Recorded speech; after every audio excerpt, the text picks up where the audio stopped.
ఈరోజు వైరా నియోజకవర్గంలో వివిధ ఏరియాలో మా బీఆర్ఎస్ పార్టీకి సంబంధించిన నాయకులతోటి పరిశీలించుకుంటూ వచ్చాం. చూసాం చాలా చోట్ల పూర్తి స్థాయిలో ట్రైనింగ్ ఇవ్వకపోవడంతో చాలా ఇబ్బందికరంగా ఉంది. నిన్న హైదరాబాద్లో కేటీఆర్ గారు కూడా దీన్ని మరింత పొడిగించాలి, అలాగే వీళ్ళకి ట్రైనింగ్ కూడా ప్రాపర్గా ఇవ్వాలని చెప్పి కోవటం జరిగింది. ఇప్పుడు దాదాపు 2-3 హౌసెస్ వాళ్ళతో పాటు బిఎల్ఓలతో పాటు తిరిగాం.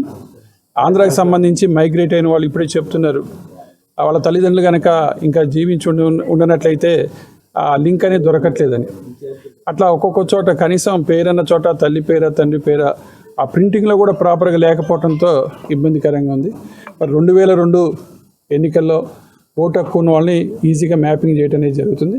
మిగిలిన వాళ్ళందరూ కూడా ఇబ్బంది పడే పరిస్థితి ఈరోజు ఏర్పడింది. కాబట్టి ఇదేదో ఈ సర్ పేరుతోటి ఏదైతే కేంద్ర ప్రభుత్వం 2-3 రాష్ట్రాలు గెలుచుకోవటం, దాన్ని మరి ఈరోజు తెలంగాణకి తీసుకొచ్చి మరి ఇది ఎవరి మీదకి దాడి చేయాలని చెప్పి తీసుకొచ్చారో తెలియదు. ఏదైనప్పుడు కూడా పూర్తి స్థాయిలో ఇక్కడ ఉన్న అధికార పార్టీ కాంగ్రెస్ కూడా మనకి ఇక్కడ 2 శత్రువులాగా మారాయి మాకు. అటు బీజేపీ ఇటు కాంగ్రెస్ పూర్తి స్థాయిలో ట్రైనింగ్ ఇవ్వకుండా కొన్ని ఓట్లని తీసేసే పరిస్థితి ఏర్పడింది. ఆ ఓట్లు మావి కాకుండా చూసుకోవాలి కాబట్టి మా పెద్దలందరూ కూడా కృష్ణార్జునరావు గారు, అలాగే విశ్వేశ్వరరావు గారు, అలాగే రూరల్ నుంచి బాణాల వెంకటేశ్వర గారు, రవి గారు, పెద్దలందరూ కూడా అట్లానే వైరాకి సంబంధించిన వాళ్ళందరూ కూడా ఈరోజు ప్రతి ఇంట్లో కూడా బిఎల్ఓ గారితో పాటు తిరుగుతూ ఏదైతే ఓటు మాకు సంబంధించిన ఓట్లు ఏది ఉన్నా కానీ పోకుండా చూసుకోవాల్సిన బాధ్యత కేటీఆర్ గారు కూడా చెప్పడం జరిగింది. నిన్న కూడా ట్రైనింగ్ అనేది దాదాపు వీడియో కాన్ఫరెన్స్ జరుగుతూనే ఉంది. ప్రభుత్వం కంటే ఎక్కువగా మేము జాగ్రత్తలు తీసుకోవాల్సి వచ్చింది.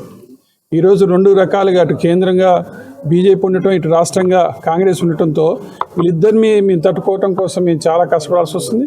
అయినప్పటికీ కూడా ఎక్కడో చోట కనీసంగా సమాధానం చెప్పే పరిస్థితి కూడా ప్రభుత్వానికి లేదు. అక్కడికి ఇమ్మీడియట్గా ఖచ్చితంగా ఈ పోస్ట్ పోన్ చేయాలి, ఇంకో 4 రోజుల పాటు పొడిగించి ప్రాపర్ ట్రైనింగ్ ఇచ్చి అందరికీ ఓటు హక్కు అవకాశం ఉన్న ప్రతి ఒక్కళ్ళు కూడా ఓటు హక్కు వచ్చే విధంగా ఏదైతే కేటీఆర్ గారు నినాదం తీసుకున్నారో ఆ నినాదం మేరకు జరగాలని చెప్పి కోరుకుంటున్నాను. జై తెలంగాణ. జై తెలంగాణ.